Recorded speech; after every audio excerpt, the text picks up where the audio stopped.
2시간 전에 마감한 트레이더가 생생하게 전하는 글로벌 마켓 리뷰 델타원입니다. 시장에 대해서 참 어이가 없습니다. 이제부터 미국 증시를 신흥국 증시로 분류해야 될 것 같아요. 우리 증시는 갭 다운 출발 후 오전장에는 반등이 나왔으나 기본적으로 외국인이 현선물 매도 기조가 이어지면서 지수를 눌러서 마감시켰고, 해외 시장은 미국이 중국을 제외하고 관세 유예 90일을 적용하면서 미국 증시는 두 자릿수 상승하였습니다. 변동성은 무려 28.86%가 하락을 했는데 참 말이 안 나옵니다. 말이 참 안 나옵니다. 한 나라의 증시가 하루에 10%가 움직이는 거는 이거는 신국이 아니고서는 전통적인 증시에서는 쉽지 않죠. 여하튼 그럼에도 불구하고 시장에서 신경 써서 봐야 될 것들이 있습니다. 어떤 것들이 있는지, 그리고 또 어떻게 대응해야 되는지 이야기해 봅니다.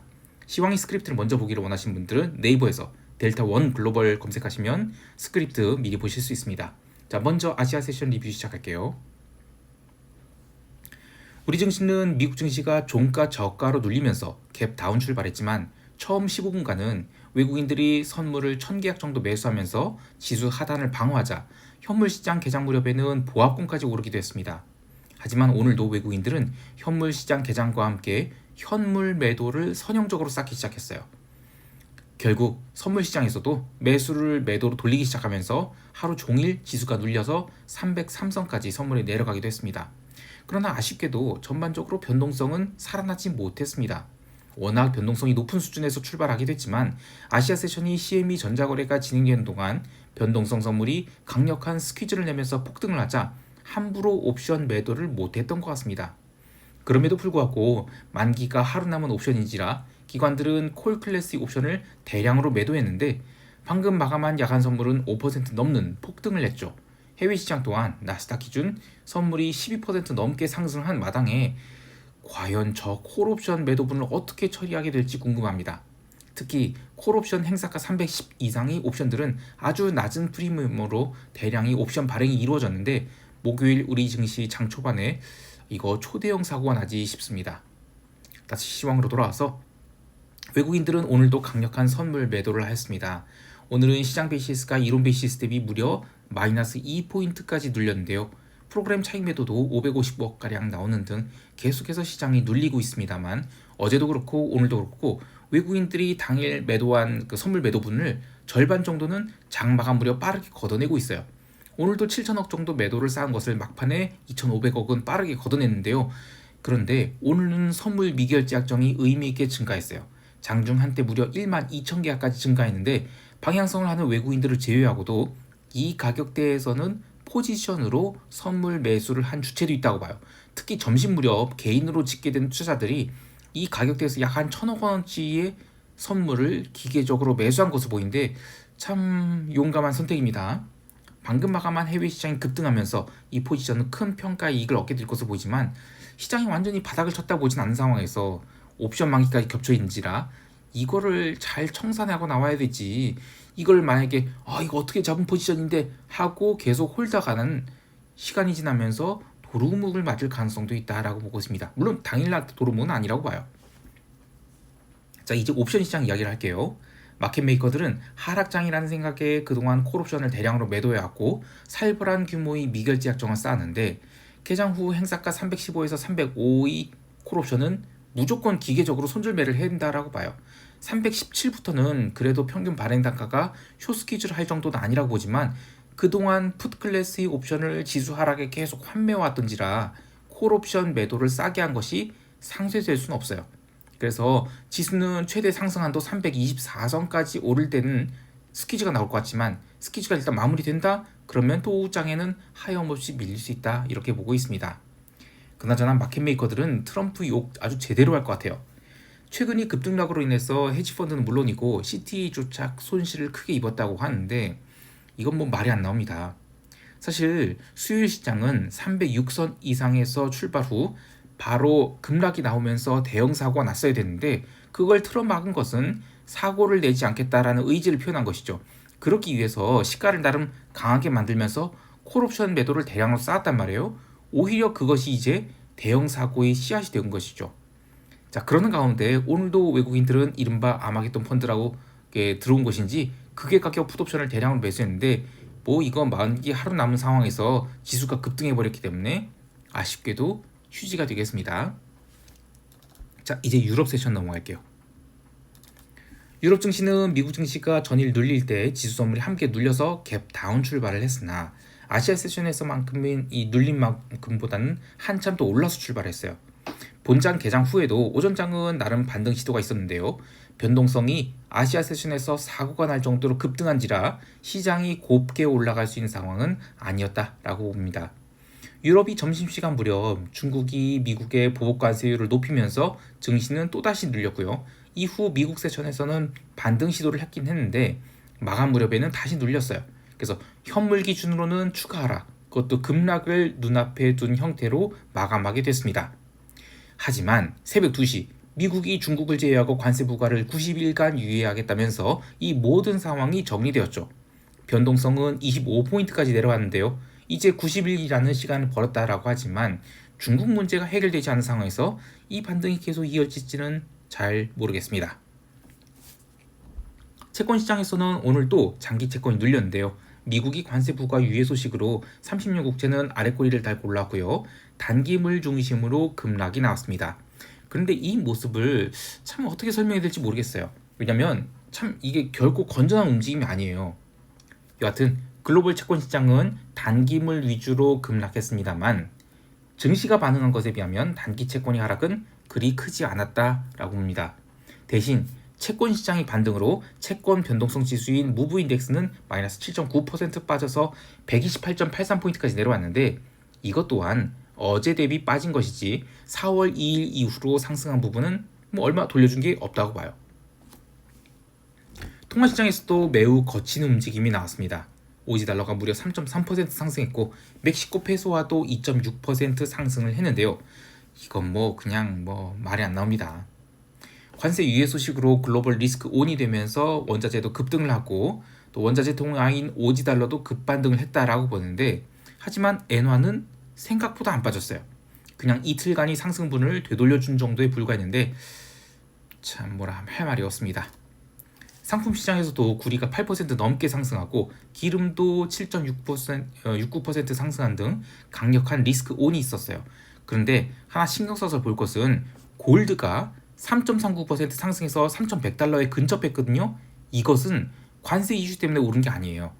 이 점이 트레이더들에게 상당히 신경 쓰이는 부분인데 아시아 세션부터 골드가 꾸준히 상승하기 시작했습니다. 그래서 미국 세션 들어서는 이미 3% 가까이 상승한 상태였죠. 이때 골드의 강세 논리는 아시아 세션에서 있었던 미국 장기 국채 선물이 사흘째 급락하면서 중국이 미국 장기채 매도를 하고 있다 이런 루머가 돌았어요.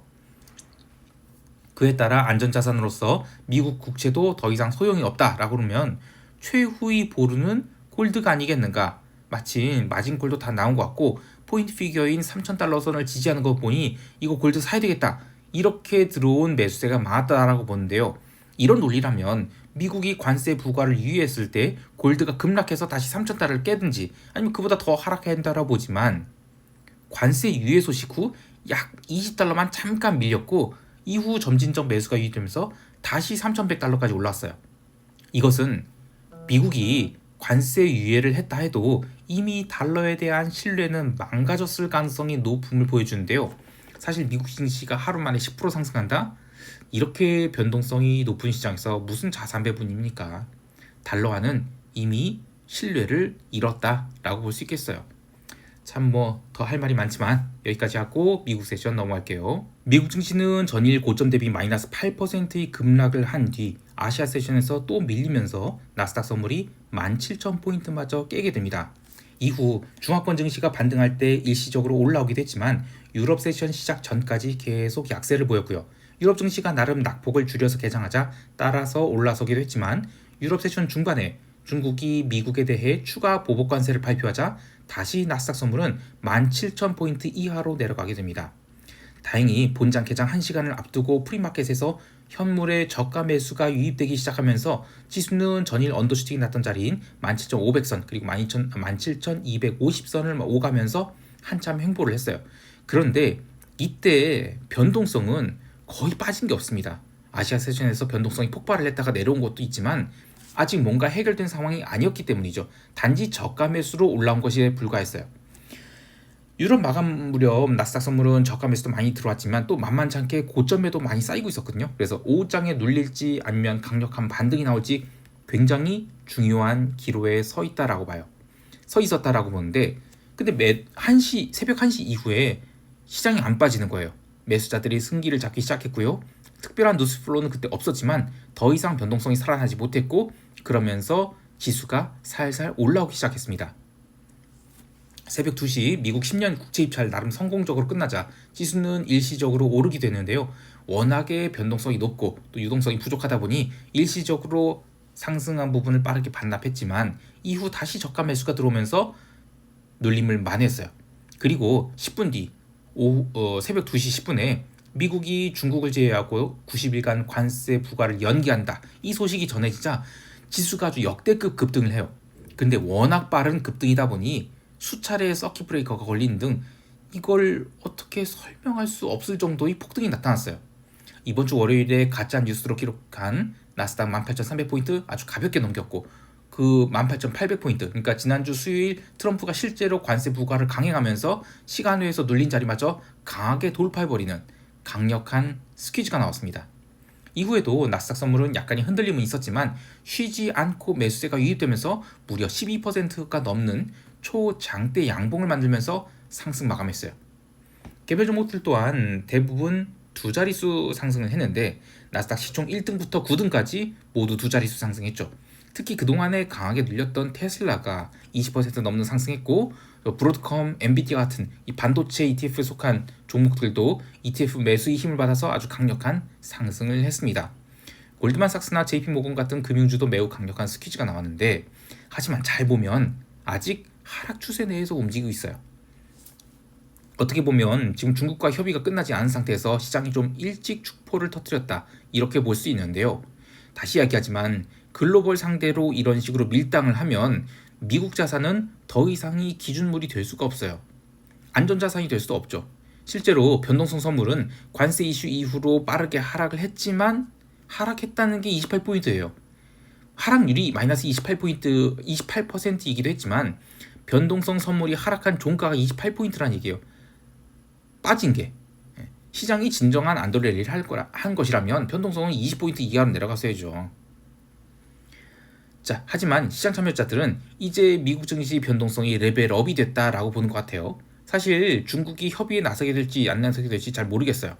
또 협의가 이루어진다 하더라도 미국 증시 변동성은 트럼프가 한번 이렇게 했기 때문에 변동성 쉽게 안 꺾일 것 같습니다. 자, 이제 시장 총평하면서 대응 전략 이야기할게요. 우리 증시는 야간 선물이 5% 넘게 상승을 했지만 옵션 만기인 관계로 장 초반이 갭상승 폭은 어느 정도 제한될 것 같아요. 물론 현물 시장에서 외국인들이 계속해서 매도에 나선다면 그나마 갭 상승한 것도 오후장에는 반납할 수 있다라고 보는데요. 단기적으로 과매도가 있었기 때문에 외국인들이 현물 매도를 걷어낼 가능성도 있으나 저는 그럴 가능성은 낮고, 또 현물 매수가 들어온다 하더라도 1조 원 이하의 의미 없는 매수가 들어올 것 같아요. 그 이유는 지금까지 나오고 있는 외국인이 현물 매도는 우리 증시에서 탈출하기 위해서 나오는 기계적인 매도라고 보기 때문이에요. 오히려 목요일 우리 증시가 크게 갭상승 출발할 경우 더 감사합니다 하고 매도를 할 수 있다라고 보는데, 여하튼 오전 9시 땡 치면서 외국인이 현물을 매도한지를 잘 봐야 되겠습니다. 외국인이 현물 매도를 제외하고 시장이 또 다른 변수는 그동안 기관들이 콜옵션에 대해서 과도한 매도 포지션을 쌓은 것인데, 이걸 과연 어떻게 처리할지 궁금해요. 이 매도분을 결제시켜주는 문제를 떠나서 갭 상승이 크게 나오면 커다란 평가 손실에 직면하게 돼서 로스컷을 좀 해야 될 것 같은데, 이로 인한 시장의 오버슈팅이 어느 정도가 나올지 관심사예요. 대략 한 320에서 324 구간에서 오버슈팅이 마무리될 것 같은데, 공교롭게도 이 구간은 이번 하락이 갭을 채우는 자리예요. 지난 3일과 4일이 지지선에 해당하죠. 근데 이보다 더 올라가긴 좀 힘들다라고 보지만 마켓메이커들이 지금 풋클래식 옵션을 대부분 스퀘어를 쳤단 말이에요. 그래서 콜옵션 매도분에 대해서 해지가 안 돼 있다라고 봐요. 그래서 만기 하루 전에 이런 대형 사고가 났기 때문에 사실 이번 상승의 폭은 좀 가늠하기가 어려워요. 자, 다만 이런 생각을 해보죠.